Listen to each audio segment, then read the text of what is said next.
आकाशवाणी भोपाल से प्रस्तुत है प्रादेशिक समाचार।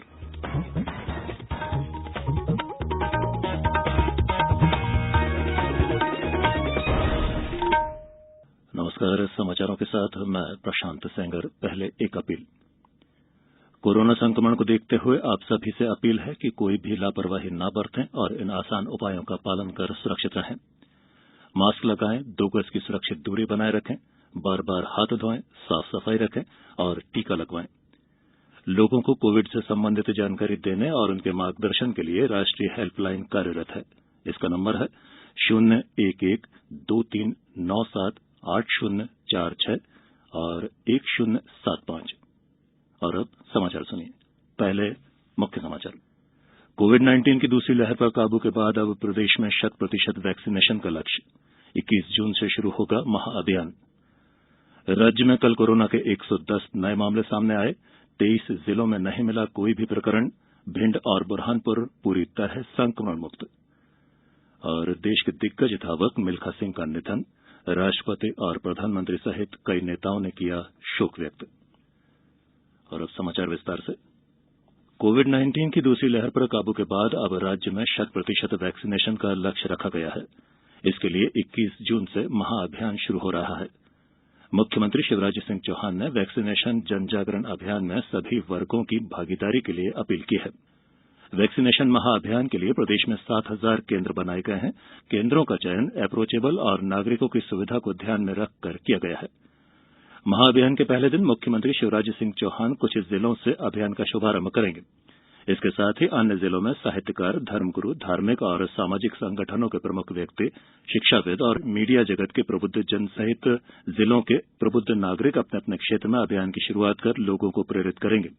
शिवपुरी से हमारे संवाददाता ने बताया है कि वहां इस अभियान के तहत 1,02,300 लोगों को कोविड वैक्सीन लगाए जाने का लक्ष्य रखा गया है। वैक्सीनेशन की कार्य योजना को लेकर कल जिला टास्क फोर्स की बैठक भी आयोजित की गई। इंदौर जिले में भी 21 जून से कोविड-19 टीकाकरण महाअभियान शुरू किया जाएगा।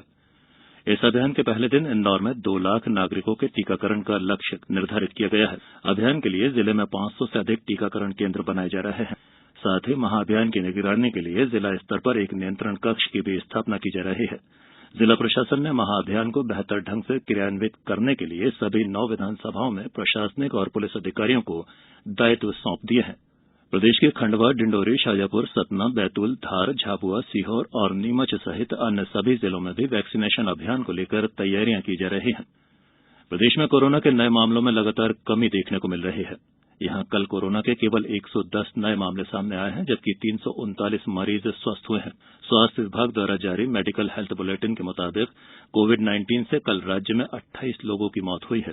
नए मामलों में इंदौर में 21, भोपाल में 24 मरीजों के अलावा अन्य जिलों में 10 से भी कम नए मरीज मिले हैं, जबकि राज्य के 23 जिले ऐसे भी हैं जहां कल नए प्रकरण शून्य रहे। वहीं राज्य के 2 जिले भिंड और बुरहानपुर पूरी तरह कोरोना संक्रमण से मुक्त हो गए हैं। अब यहां कोरोना का एक भी सक्रिय प्रकरण नहीं है। केंद्रीय कृषि मंत्री नरेंद्र सिंह तोमर ने कल ग्वालियर चंबल संभाग के जिलों में 68,505 चिकित्सा उपकरण वितरित किए।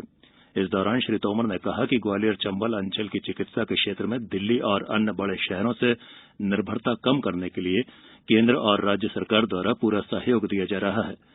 सभी के साझा प्रयासों से जयारोग्य चिकित्सालय समूह से लेकर दोनों संभागों के जिला चिकित्सालय, सामुदायिक स्वास्थ्य और प्राथमिक स्वास्थ्य केंद्रों तक स्वास्थ्य सेवाओं का तेजी से विस्तार किया जा रहा है। श्री तोमर के मुख्य आतिथ्य में कल जीवाजी विश्वविद्यालय स्थित अटल बिहारी वाजपेयी कन्वेंशन सेंटर में आयोजित हुए कार्यक्रम में ग्वालियर चंबल संभाग के 8 जिलों को 68,500 से अधिक चिकित्सा उपकरण वितरित किए गए।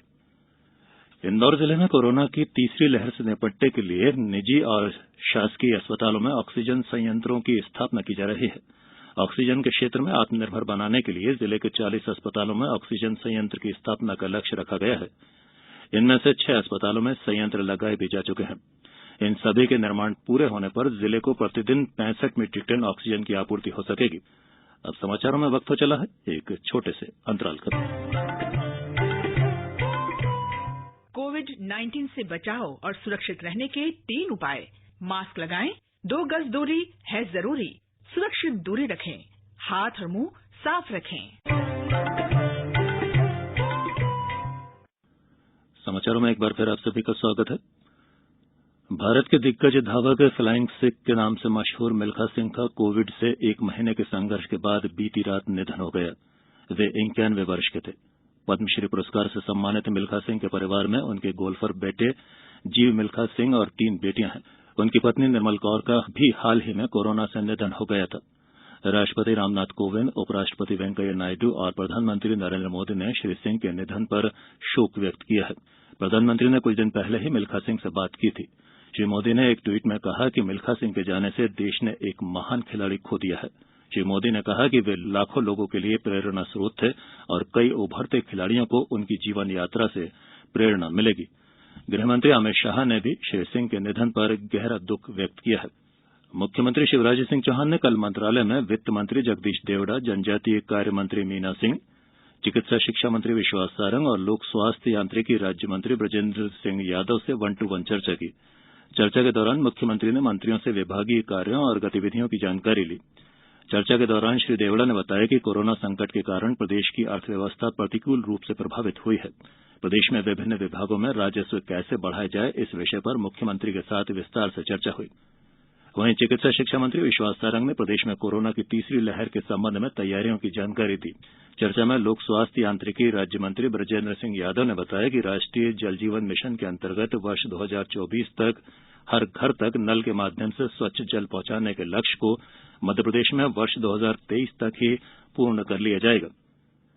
मध्यप्रदेश उच्च न्यायालय की जबलपुर स्थित मुख्य खंडपीठ में कल देर शाम 6 बजे नए न्यायाधीशों की नियुक्ति के आदेश का गजट नोटिफिकेशन केंद्रीय लॉ एवं जस्टिस मंत्रालय ने जारी किया है।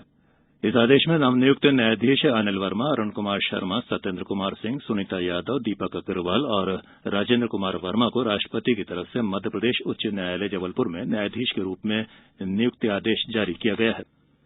केंद्रीय माध्यमिक शिक्षा बोर्ड सीबीएसई ने अपने मान्यता प्राप्त विद्यालयों को सूचित किया है कि 12वीं का परीक्षा परिणाम तैयार करने के लिए एक सूचना प्रौद्योगिकी प्रणाली तैयार की जा रही है, जो सभी विद्यालयों को उपलब्ध करा दी जाएगी।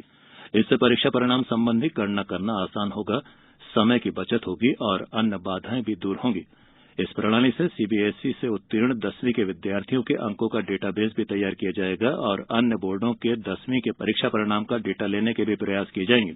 सीबीएसई ने गुरुवार को 12वीं बोर्ड की परीक्षा के अंकों की गणना नीति जारी की थी। और अब इस बुलेटिन के कुछ समाचार संक्षिप्त। केंद्रीय मंत्री नरेंद्र सिंह तोमर आज 1 दिवसीय प्रवास पर मुरैना और कोरसा का दौरा करेंगे। सतना सांसद गणेश सिंह ने कल सोहावल से बेला तक के सड़क निर्माण कार्य का निरीक्षण किया।